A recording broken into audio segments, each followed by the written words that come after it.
아멘. 이어지는 레위기 16장 대속죄일 율법 말씀을 나누고 있는데 이런 말씀이 구원의 말씀이 될 수 있도록 진리를 더 명확하고 깊이 있게 깨달아서 자신의 믿음으로 취하고 구원의 말씀으로 취할 수 있도록 은혜의 성령 운행하시길 바랍니다.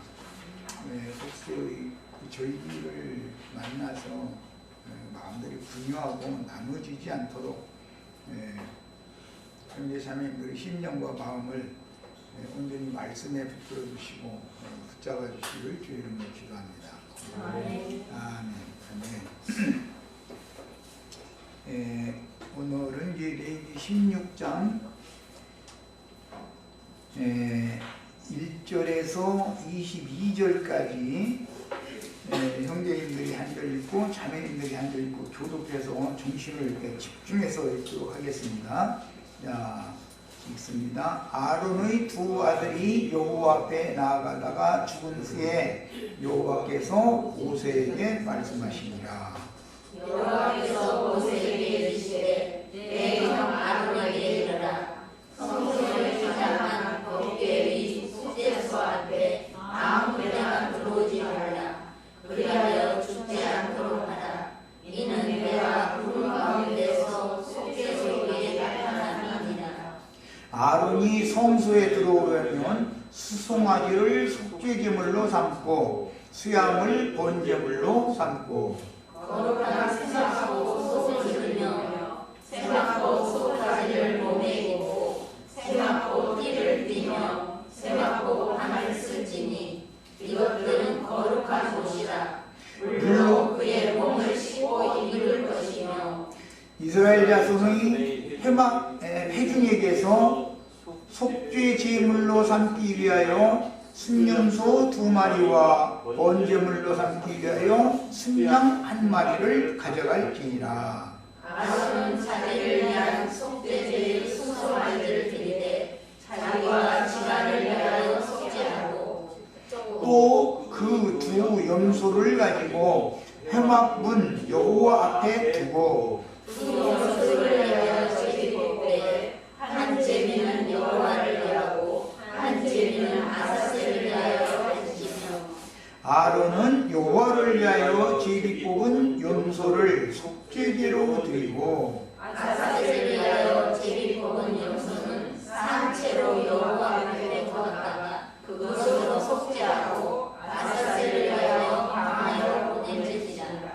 아론은 자기를 위한 속죄제의 수송아지를 드리되 자기와 집안을 위하여 속죄하고 자기를 위한 그 속죄제 수송아지를 잡고 향료를 가져다가 여호와 제단 위에서 피린불을 그곳에 채우고 또 곱게 한 향기로운 향을 두 손에 채워가지고 휘장 안에 들어가서 여호와 앞에서 분향하여 향연으로 증거궤 위 속죄소를 가리게 할지니 그리하면 그가 죽지 아니할 것이며 그는 또 수송아지 피를 가져다가 손가락으로 속죄소 동쪽에 뿌리고 또 손가락으로 그 피를 속죄소 앞에 7번 뿌릴 것이며 또 백성을 위한 속죄제 염소를 잡고 그 피를 가지고 휘장 안에 들어가서 그 수송아지 피로 행함같이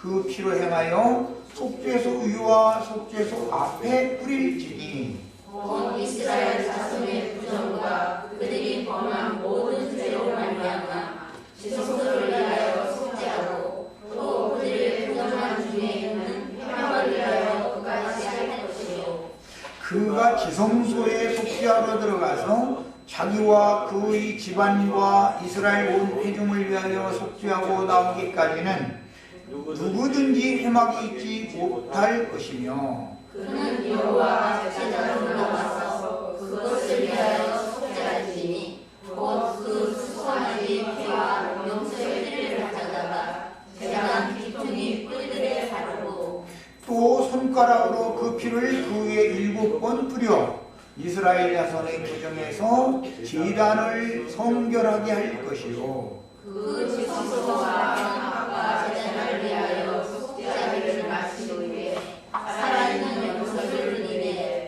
아론은 그의 두 손으로 살아있는 염소의 머리에 안수하여 이스라엘 자손의 모든 불의와 그 범한 모든 죄를 아뢰고 그 죄를 염소의 머리에 두어 미리 정한 사람에게 맡고 광야로 보낼지니 염소가 그들의 모든 불의를 지고 접근하기 어려운 땅에 이르거든 그는 그 염소를 광야에 놓을지니라. 아멘. 자, 오늘은 이제 여기까지 말씀을 나누겠습니다. 이미 레위기 16장을 6시간 동안이나 말씀을 나눠서 전체적인 배경에 대한 말씀을 나눴고, 지난주 그 목요일 날은 1절, 2절에 대한 구체적인 말씀을 나눴었어요. 오늘 자료를 해드렸는데 이 흐름에 대해서 이해를 돕기 위해서 잠깐 말씀을 조금 더 이제 지금까지 나눴던 말씀을 요약해서 말씀을 잠깐 나누고 시작하겠습니다. 사람의 범죄를 이제 속량받는다, 즉 용서를 받는다라는 것은 사람의 어떠함으로 되는 게 아니라 오직 예수 그리스도의 구속에 근거한 은혜로 되는 것이기 때문에 그 그리스도의 은혜는 사람의 심령과 마음에 그 은혜가 임해야 되는데, 그리스도의 은혜가 심령과 마음에 임하면, 즉 그리스도를 나의 주와 그리스도로 영접을 하면 사실은 은혜가 임하는 것이죠.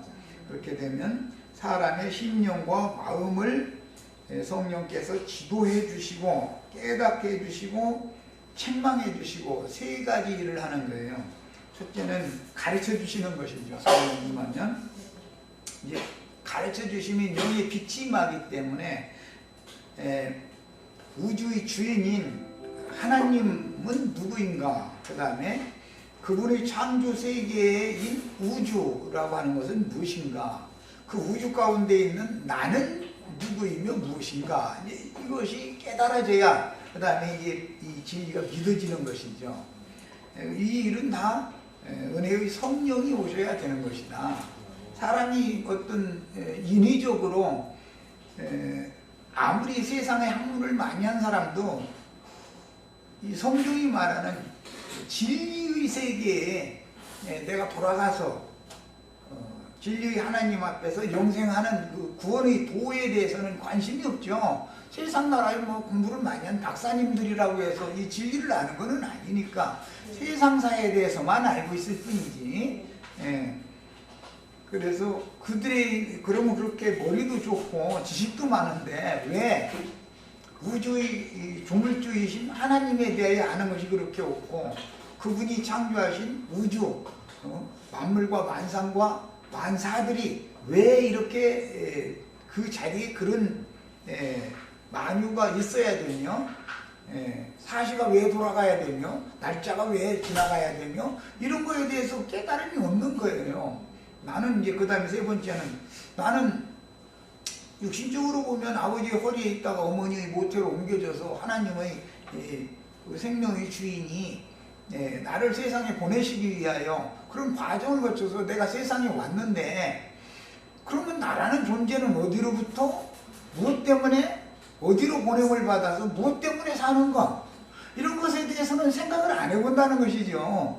세상이 학문을 많이 했다 해서 이런 걸 생각해 보는 게 아니죠. 그러니까 그들은 하나님 보시기에는 아주 무지한 자들인 거예요. 세상적으로는 그렇게 똑똑한 사람들이지만 하나님의 관점으로 보면 아주 무지한 사람들이란 말이에요. 이것은 성령이 오시지 않았기 때문에 그런 말이에요. 구속을 이루신 예수님이 성령이 되셔가지고 그 사람 속에 오셔서 인간으로서 가장 생각을 해봐야 되는 것이고 갖추어야 될 가장 중요한 문제 세 가지. 조물주는 누구이며, 피조된 우주 만물과 그 다음에 만사와 뭐 일 역사가 왜 이렇게 진행이 되는가, 나의 인생이라는 건 왜 이렇게 평탄하게 지나가지 않고 이렇게 많은 일들이 이렇게 오게 되는가 등등 관심이 없어. 그리고 그냥 다만 열심히 일을 해서 뭐 좀 사업을 벌려서 돈을 많이 벌어서 그냥 행복하게 잘 살다 죽으면 그뿐이 아니냐 이런단 말이야. 그런데 그게 아니라는 것이죠. 그들은 전부 육신에 속한 자들이기 때문에 땅의 일, 육신의 일에 몰두하고 있을 뿐이고 마귀 자녀들이기 때문에 그런 것이고, 하나님의 성령으로 영이 거듭난 하나님의 자녀가 되면은 생각하는 관점, 바라보는 지향점, 추구하는 인생의 목적 이런 것들이 딱 바꿔지기 마련이다. 이런 거 보고 이제 얘기했다 그런단 말이야. 그래서 세상에서 똑똑한 사람들일수록 교회에 와서 이런 걸 가르치면 그 뭐 거기 철학 가르치나 뭐 하나 무슨 뭐 도인대라고 뭐 하는 건가 이런 식으로 생각하거나, 아니면 큰 예배당에 가서 설교를 들어보면은 가짜는 소리 하거든. 세상 나라에서 똑똑한 사람들이 그 김용옥 씨라고 그 도울이라고 하는 그 분이 그 신학도 했다고 그래가면서 하는 소리 들어보니까 그야말로 가짜는 소리만 했다더만, 이 머릿속에 들은 건 그렇게 많아. 그런데 너무 가짜는 소리만 해서 하는 거야. 성경이 말하는 본질에 대해서 모르는 거야. 자기 자신이 누구인가 자체를 모르고 있는 거야. 그렇게 학문이 많은 사람인데, 그런 걸 보면은 야, 이것은 과연 구원은 은혜로만 되는 것이기 확실하구나. 사람이 노력해서 될 것도 아니고, 지식 추구를 해서 될 것도 아니고, 무슨 재물로 될 것도 아니고, 세상 권력을 가져서 될 것도 아니고, 아무것도 아닌 거예요. 전부 하나님 보시기에 이게 전부 무지해서 무식해서 망할 자들이 하는 짓이다 이거예요. 세상 사람들이 보면 그렇게 똑똑한데 말이야.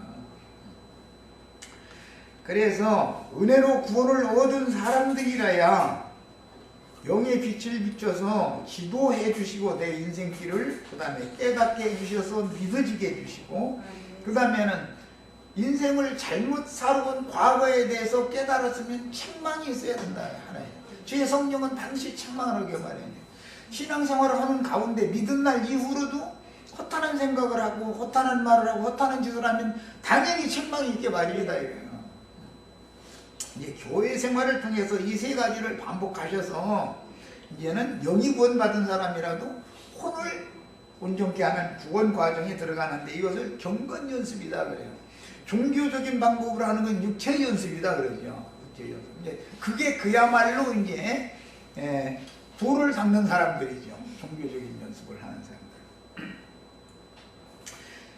실제로는 하나님이 은혜로 사람 속에 임하여 육신의 생각을 다스려서 굴복시키시고 나서 그 다음에 은혜가 계속 더해져야만, 최후로 고백하는 것은 나의 오늘이 있게 된 것은 다 주님 은혜로 된 것이다 라는 고백이 나오게 돼 있다. 그 전에는 자기가 아는 지식, 자기 머리 좋은 거, 자기 계산 빠른 거 이런 걸 가지고 남을 자꾸 설득시키려고 오히려 남을 가르치려고 그러지, 누구에게든 가르침을 받는 것을 사람이란 다 싫어하게 돼 있는 것이다. 그래서 선생 되는 건 다 좋아하지만 제자 되는 것은 다 싫어한단 말이야. 그러니까 이제 예수님이 구속을 다 해주시고 성령이 되셔가지고 제자들에게 임하신 다음에 너희는 모든 족속에게 나아가서 다 제자를 삼으라 그랬어. 그런데 사람들이 제자가 되려고 하느냐 이 말이에요.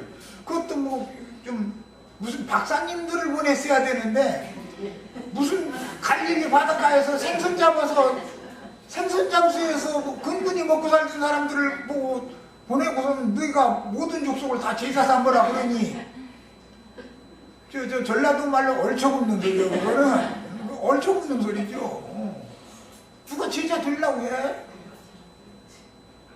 예수님도 그런 모양으로 보내심을 받았기 때문에 예수님이 제자 되는 걸 거부했다 해 사람들이.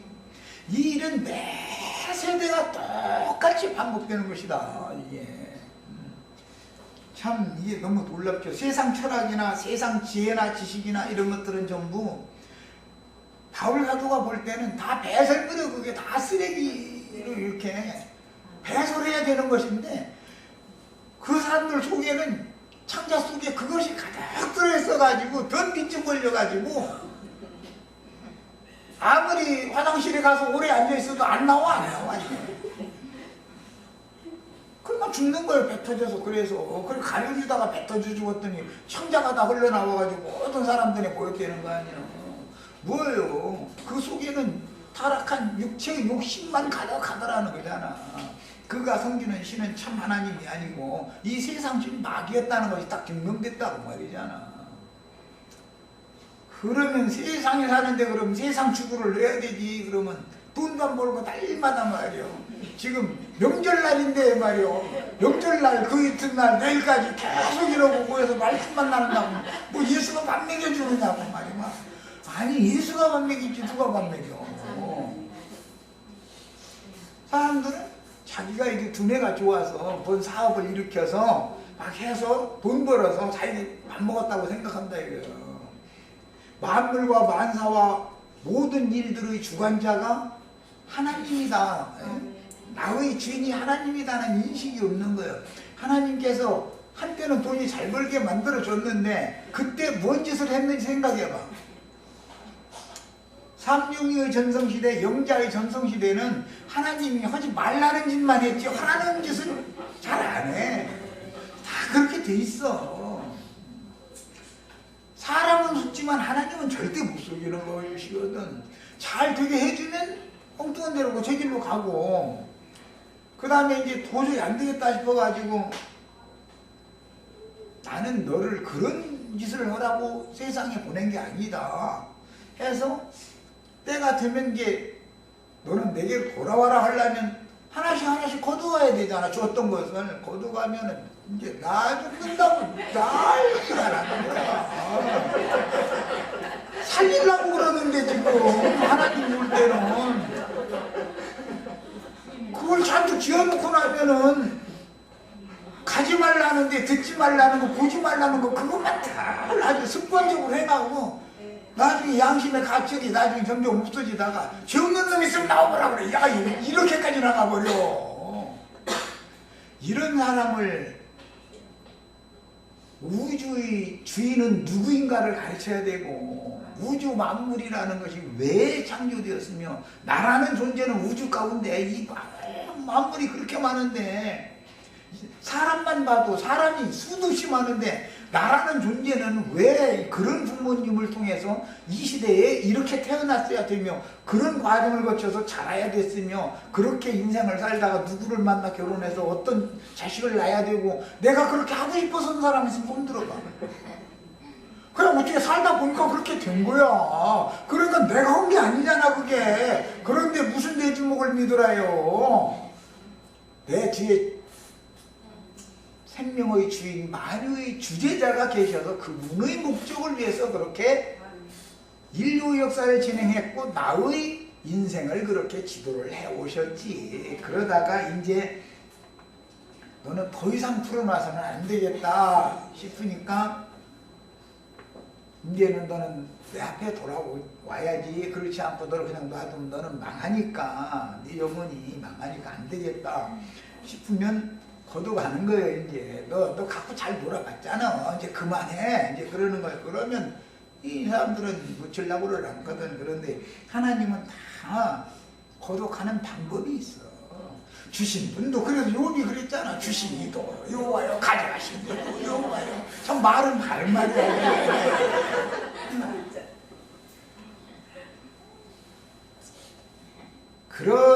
이런 이치를 깨닫지 못하면은 하나님께로 돌아올 수가 없어. 무슨 짓으로 돌아올 거 인간이라는 건 태생적으로 세상사와 땅의 일과 이것만 추구하다가 멸망받도록 그 길을 가게 돼 있는 건데 태생이 그런데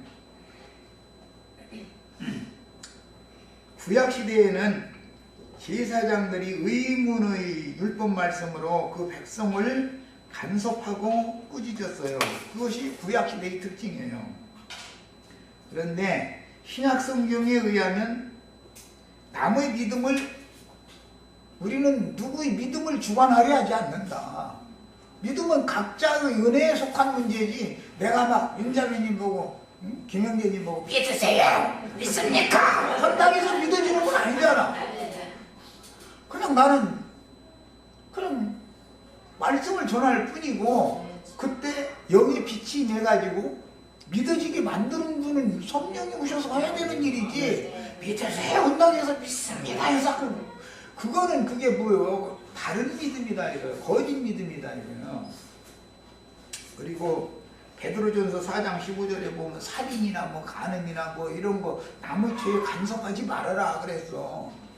아니 하나님의 종들이 이제 나처럼 하고 싶은 대로 해봐라 나 이렇게 말하면 그거 막 멋대로 살았지 세미하고 이제 이러는데 멋대로 살라는 말이 아니잖아. 신학에서는 남의 죄를 간섭하지 말라 그랬어. 그래 하나님이 그놈은 고짓을 해봐야 돼. 그러면 그거 세상 말로 저 박살날 때까지 혼자 놔둬야지. 중간에 하지 말라고 그러면은 나머지 부분 더 하고 싶어가지고 사람들 보는 데서는 앉는 체 하다가 나중에 뒷구멍에 가서 하니까 더 나빠져 버려. 그래서 끝까지 가게 놔둬야 되는 거예요. 야 이제 끝까지 가야만 돌아서는 날이 온다 이거예요. 세상 말로는 뭐 주가가 내렸다는 바닥 쳤다 그러는데 바닥을 치는 날이 있어야지. 바닥을 안 치고 아직도 계속 떨어져 가고 있는 중이면 아직도 그 사람은 예수를 만날 때가 이르지 않았다 이거예요. 즉 말하자면 처녀로서 시집갈 날이 천 사람이 아니다 이거예요. 구약 율법은 신연을 만난 사람이 아니야 아직. 정수리 끝에서 발바닥 끝까지 다 무등병 들었어야 되는데 이 상체는 조금 내가지고 무등병이 들어서 아직 하체는 좀 서거구만 뭐 이제 이 정도 되면 아직 하체까지 폭삭 무등병 들으려면 좀 시간 더 걸려야 돼. 그래서 신약 성경에서는 백성들을 간섭하고 꾸짖는 것을 금한다 이거예요. 구약 시대에는 율법적으로 하니까 막 꾸짖고 막 간섭하고 그랬는데 신약 시대에는 남의 죄를 간섭하지 말아라. 남의 믿음을 네가 주관하려고 하지 말아라 이랬단 말이에요. 그게 나처럼 사역하면은 좀 번외가 없는 것 같아. 그러나 알고 보면은 예수님이나 사도들이 이런 사역을 한 것은 이것이 더 엄한 것을 아셔야 돼. 저 하고픈 대로 하고 책임도 네가 져 이 말이요. 사실은 옛사람일 때는 지 잘못 다 해놓고 나서도 책임은 안 지려고 그러죠. 책임은 하나님께 돌려. 주여 왜 거둬가지 않느냐고. 다 주님이 거둬주셨고 거둬가셨으면 그분이 주셨어서 그랬겠지. 그런데 지가 무언 짓을 했길래 결과적으로 하나님 너는 더 이상은 안 되겠다 싶으면 이제는 더 이상은 못 가. 네 길로 못 가고선 딱 가로막고 서서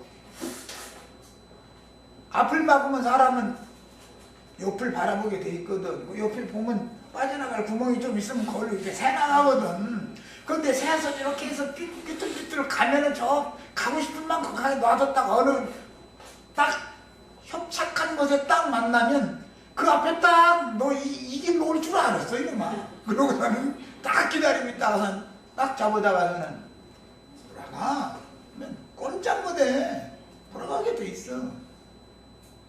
그 이제 하나님이 가라는 앞만 보고 가야 되는데 자꾸들 아래로 이렇게 가면서 옆면이 이렇게 이게 이거 왜 그러냐면 조금만 숨통을 트여주면은 삐져나가고 싶어서 그러는 거거든. 그것도 여러 번 해봐야지. 그것도 여러 번을 해봐야지. 순종 처음부터 순종자겠다 이렇게 나오면 이 사람이 순종이 뭔지를 아직 배우지를 않은 사람이야. 동서남북 사방이 다 막힌 다음에 이제는 하늘만 쳐다보고 주여 주여 이제 그렇게 만들어야 그 다음에서 순종이 뭔가를 이제 아는 사람이 이제서 성경이 이제 보이기 시작하는 거거든. 자, 그래서 구약시대의 율법 제사장들은 육체의 욕구를 억지로 억누르는 육체의 연습을 시키는 자들이었지만 그 결과는 위선자를 양산할 뿐이었고 완전한 구원의 방법이 아니었다. 아무도 율법을 다 지켜 행해서 하나님의 영광에 이른 육체가 없었다는 거잖아. 그런 방법으로는 거의 안 된다는 것이고요. 그러니까 나는 하고 싶으면 해라. 담배 못 끊겠어 그냥. 코에서 노란내 나고 간암 걸렸다고 진단 받을 때까지 펴버려. 난 이래버려.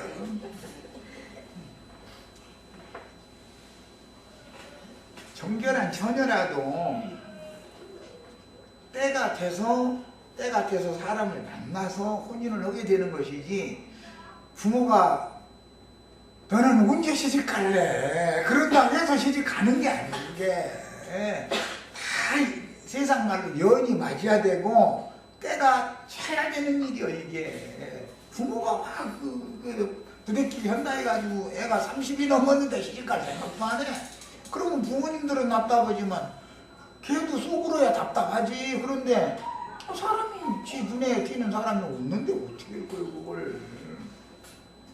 이것은 때가 뭐든지 하나님은 때를 정해놓고 계시다는 걸 보여주는 것이고, 우리가 주님 앞에 돌아오는 것이 사람이 어떻게 해서 되는 게 아니다.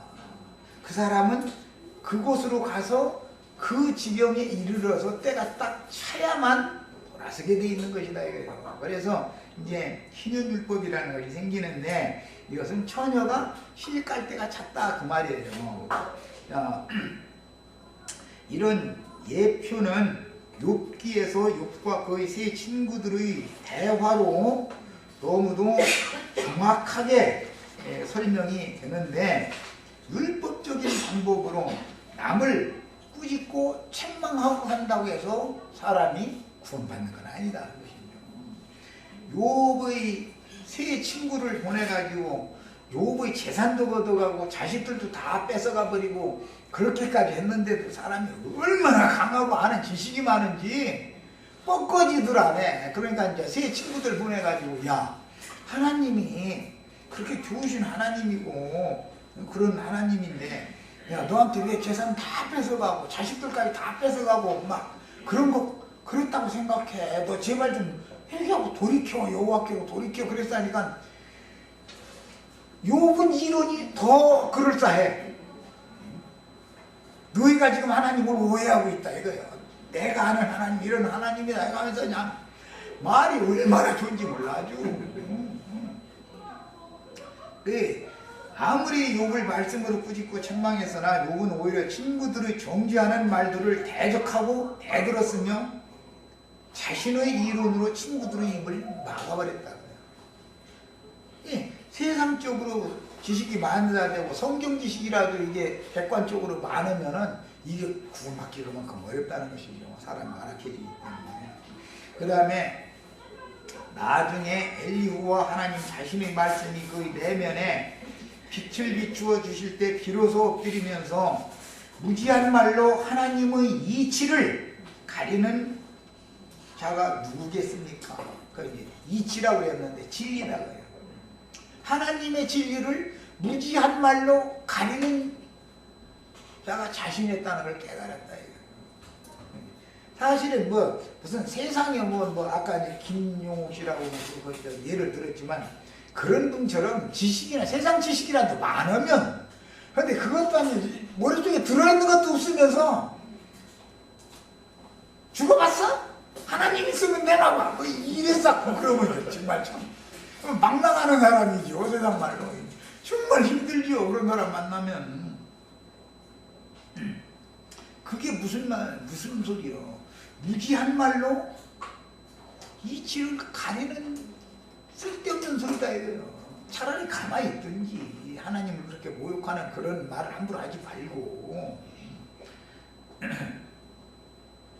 그래서 무지와 교만을 진심으로 토설하여 속죄하였고, 하나님께서는 그 속죄를 받으셔서 그에게 친구들을 위하여 속죄하는 제사를 네가 해라.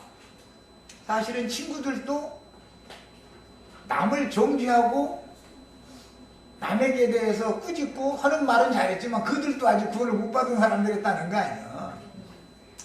그러니까 욥이 먼저 깨달았기 때문에 욥이 그들을 위해서 속죄 제사를 드렸더니 그 제사를 하나님이 연락하시고 욥의 친구들까지도 다 용서를 해줬다 이렇게 됐어요. 그리고 나서 욥에게는 갑절로 복을 주셨다. 네, 그랬어요. 이제 히브리서 다 같이 본인의 성경을 다 같이 히브리서 10장을 펴겠습니다. 신약성경 히브리서 10장을 다 같이 펴니다.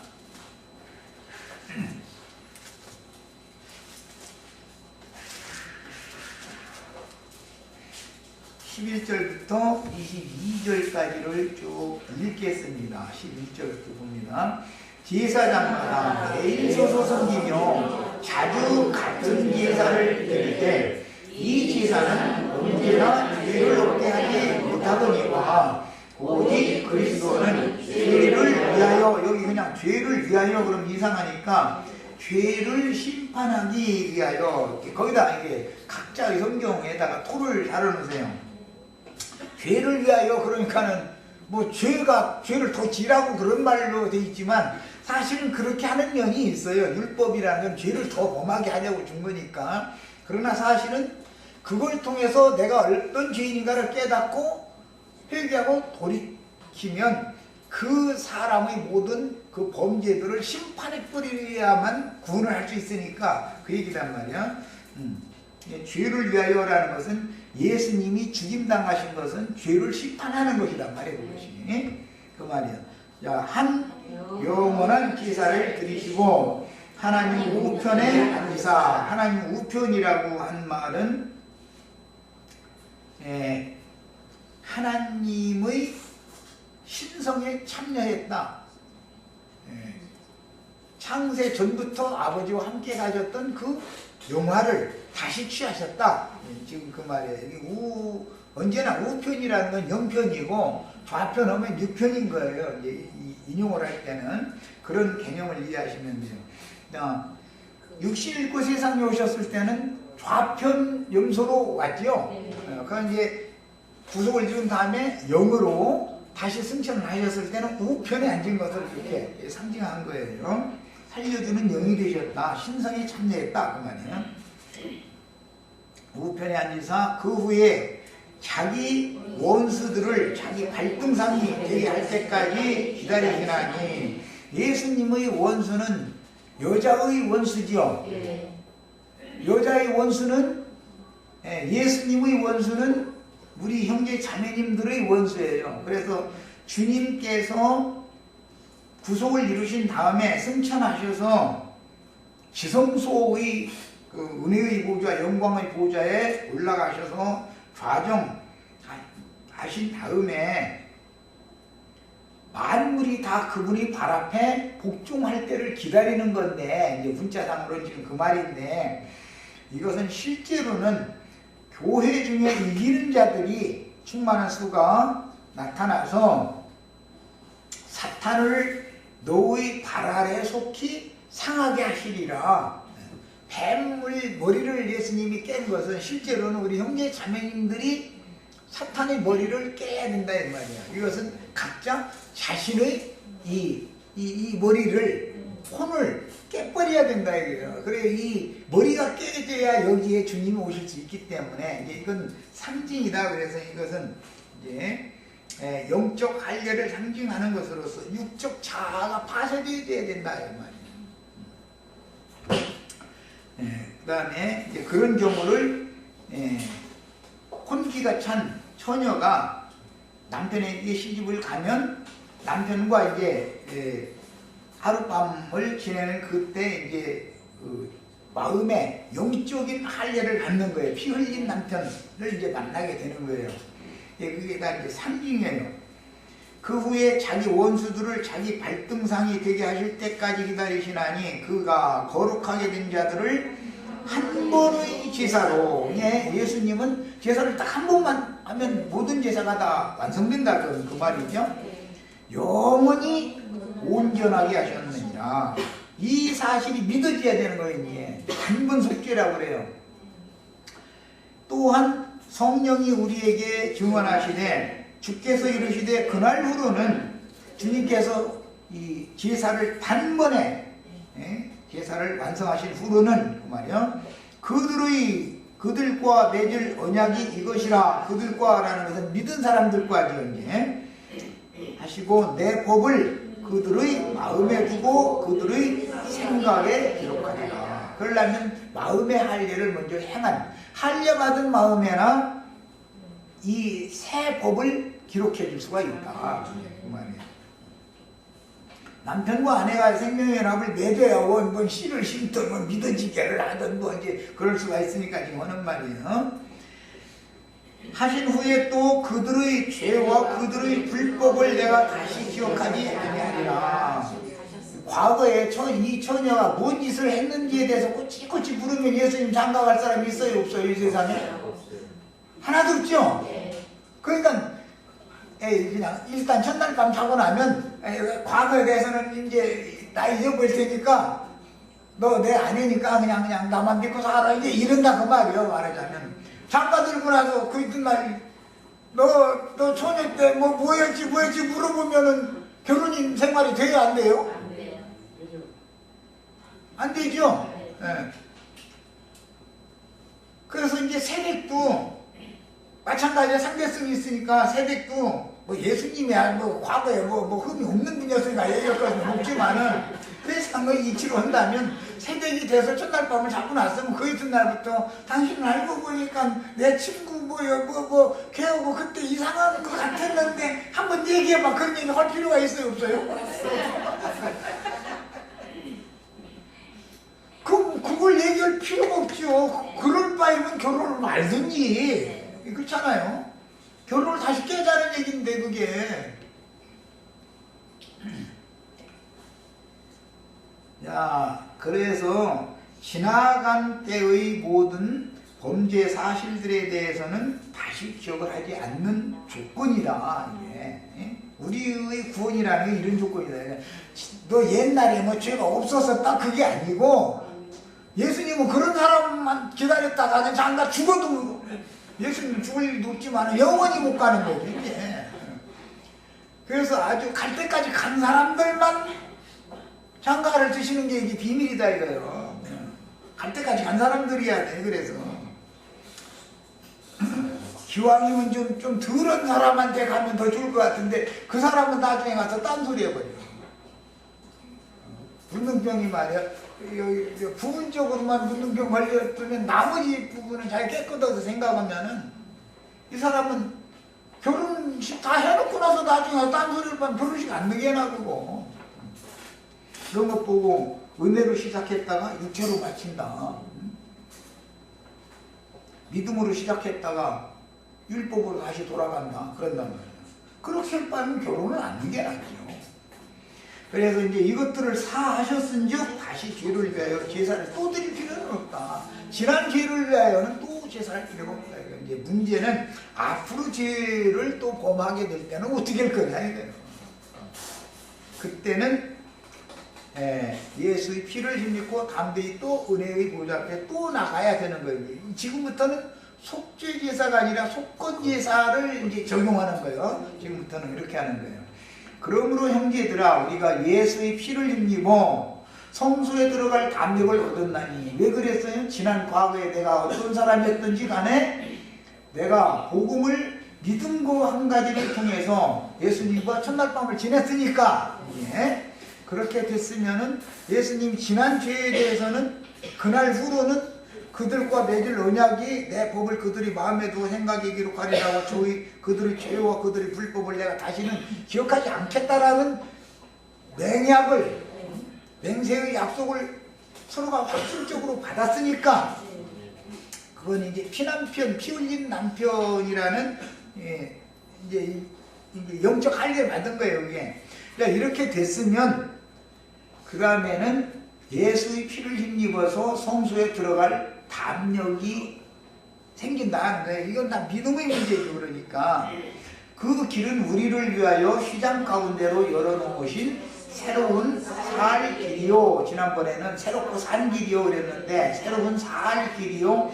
휘장은 곧 저의 육체니라. 저의 육체가 찢어질 때 나는 육적 자아가 찢어지는 것이죠. 육적 자아가 찢어져야 피를 흘리는 거예요. 이게. 야, 그래서 영적 할례가 이제 정식으로 이루어지는 거예요.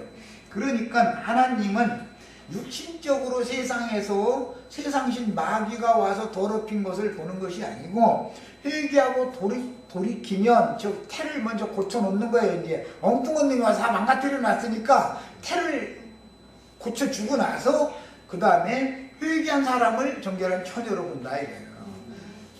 원래 처녀는 없는 거니까 하나님 보시기에는 죄인이 아닌 사람 하나 놓기 때문에 그런 거예요. 그래서 언제나 장가들기 위해서는 먼저 태를 치료하는 얘기가 먼저 나오는 거예요. 그 영혼을 먼저 고쳐주시는 거예요. 그것을 회개시킨다 그래요. 자, 그 다음에 또 하나님의 집 다스리는 큰 제사장이 계심에 우리가 마음의 뿌림을 받아, 마음의 여기는 핏뿌림을 받는 걸 말한 거예요. 뿌림을 받아 악한 양심으로부터 벗어나고, 내 양심이 참 선하다고 사람들이 그게 내 양심만 같으라고 그런 소리 했었는데 툭 하면 남 손가락질 하는 거야. 에이 저 인간 양심도 없는가 봐 이런 소리 했었는데 양심 없는 건 나지. 양심 삐뚤어진 건 나지. 저 사람이 아니에요. 저 사람은 나보다는 낫지 사실. 몸은 맑은 물로 씻음을 받았으니 참마음과 온전한 믿음으로 하나님께 나가자. 이 참마음이라는 말은 진실한 마음, 이제 순결한 마음 그런 뜻으로서 구약 시대의 그 말씀에 보면은 가장 거짓되고 부패한 것은 사람의 마음이다 그랬죠. 우리가 다 우리 마음이 사실 양심이 핏뿌림 받아서 나 자신을 보니까 가장 거짓되고 부패한 게 내 마음이었죠. 네. 이 거짓되고 부패한 마음이 핏뿌림을 영에 받아가지고서 새 마음이 되어지면 이게 참마음이 된다 이거예요. 참마음, 진실한 마음이라는 말이에요. 마음이 된다. 참마음과 온전한 믿음이라고 한 걸 보니까 믿음도 다른 믿음이 있을 수가 있죠. 거짓된 믿음이 있을 수가 있어요. 온전한 믿음으로 하나님께 나가야 된다. 영의 핏뿌림을 받아서 할례를 마음에 행하고 나면 참마음이 되고 온전한 믿음으로 하나님께 나아가는데 예수의 피를 힘입어 성소에 들어갈 담력을 얻은 사람이나 이게 가능하다. 지금 그 얘기를 한 거예요. 자, 이 대속 제사에 대한 말씀을 신약에서 이렇게 적용한 말씀을 이제 살펴봤고, 오늘 해드린 게 자료로 들어갑니다. 자, 레위기 16장 3절로부터 이렇게 본문 말씀에 들어가는 거예요. 지난 시간까지 2절까지 한 것을 지금 요약적으로 다시 한 거예요. 네. 자, 레위기 16장 3절부터 보는 거예요.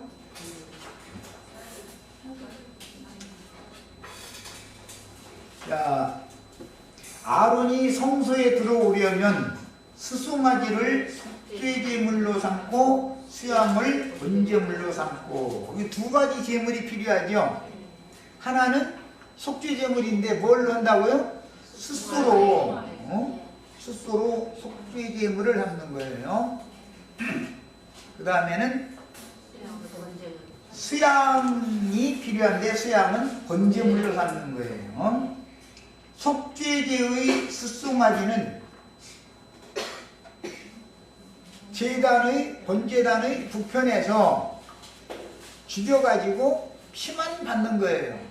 그럼 죽은 소는 나중에 제사가 다 끝나면 사람들을 시켜서 진 밖 정결한 곳에 거기 다 메고 나가서 거기서 다 완전히 불살라가지고 재만 남기는 거예요. 그리고 이 숫소의 기름은 제거해가지고 이제 나중에 순양을 태울 때 그 기름을 같이 태우는 거예요. 제단에다가. 그것이 속죄제 제사법이었어요. 그 다음에 번제물이라는 건 뭐 당연히 번제단에 태우는 것이고, 그런데 아론과 자기 가족들을 위하여, 레위 지파를 위하여, 제사장들을 위해서는 반드시 속죄를 하려면 소로 하는 것이기 때문에 숫송아지를 속죄제물로 잡아가지고 피를 받아가지고 그걸 가지고 지성소의 속죄소와 대제사에선 속죄소 바닥에 이렇게 뿌려야 된단 말이에요. 속죄소 앞의 바닥에. 야, 이것은 이제 속죄제물로 제사장은 먼저 송아지로 먼저 자기를 위하여 자기 동족을 위하여 제사를 먼저 하는 것은 예수님은 단 한 번의 제사로 영원히 완전한 제사를 이루어 놓으셨다 그랬죠. 예. 그런데 이 율법 제사장은 매년 같은 제사를 반복해서 드려야 됐었던 것이죠. 이것은 제사하는 제사장도 예수님처럼 완전한 분이 아니고 제사장도 우리와 똑같은 죄 있는 육신이었다. 예수님도 우리와 똑같은 죄 있는 육신이었지만 모양만 육신의 모양이었지 죄는 없었다. 이렇게 됐어요. 이 문제를 잘 마음에 담아주시면 됩니다. 자, 7시간 여기까지 마칩니다.